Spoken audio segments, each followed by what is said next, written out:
In the next 5 minutes, I will show you how to do a very simple brake job on this 2004 Chevy Tahoe and show you how much money I save by doing this work myself.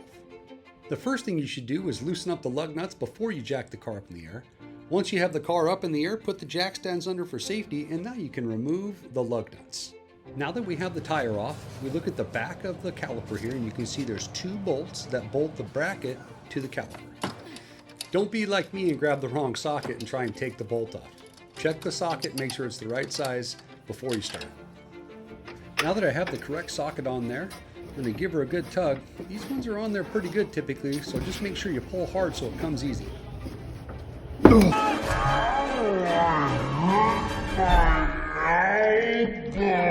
you hear that? Now we'll just get that bolt all the way out, get the bottom bolt loosened up, and now we'll just pry this caliper bracket off of here with the pads and everything and prop it up with our extra jack stand here. The 3 pads are a critical component to making sure that stays there. Now we just slide this rotor off of here and get a little compressed air and just kind of blow out the debris and whatnot in there. Probably shouldn't breathe this stuff in. I'm just assuming it's not good for you. So on this old rotor, you can see the rust and corrosion on the surface. Pay close attention to the surface where the pad meets. You can see lots of lines and ridges. The new rotor, newly machined surface, nice and coated. Bought it from our local auto parts store. The brake rotors are shipped with a light coating of oil to prevent rust. I just take a little brake clean and make sure to wipe all the surfaces that the pads are going to touch on the rotor itself. You can see on the rag here all the oil that we got off this rotor. Now that we got the brake rotor cleaned off, we're going to test fit it. And you can see here it's a little bit loose. And what's going on here is the inside of this rotor has another shoe that's for the emergency brake, and it needs to be adjusted to the new rotor.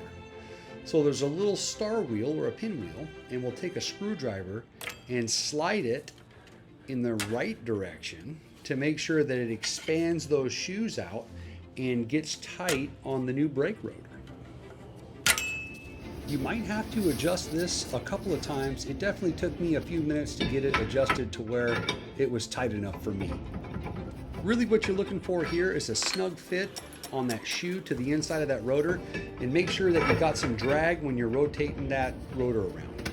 Now that we have our brake rotor sitting nice, we're going to pop this first brake pad out of here. Then we're going to want to compress the pistons on that caliper. So before we compress the pistons on the caliper, we want to open up our cap and make sure that there's room in the reservoir for the fluid to come back into the reservoir from the piston. So as you can see here, I take a C-clamp to compress the pistons, and sometimes if you have a dual piston caliper like I do, it might take a couple of clamps or maybe a different tool in order to compress that.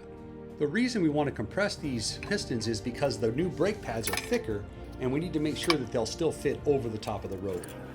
Now we'll just pop our anti-rattle clips out.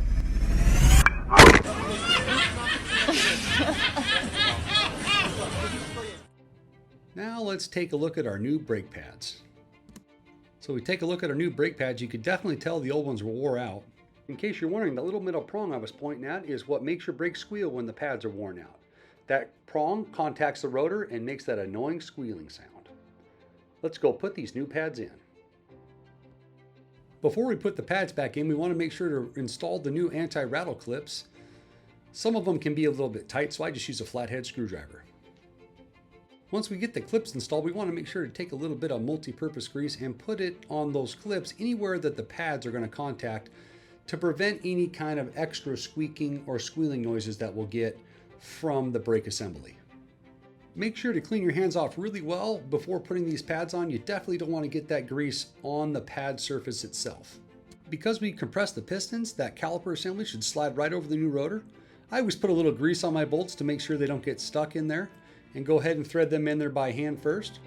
Once you get the bolts threaded in all the way, go ahead and grab your wrench and tighten those bolts back down. Those caliper bolts are really tough to get tightened down all the way, so make sure you know what the factory specification is for your bolts. Now what you want to do is go inside the car and pump that brake pedal a few times until it firms up. That way you make sure that those pads are contacting the rotors right away.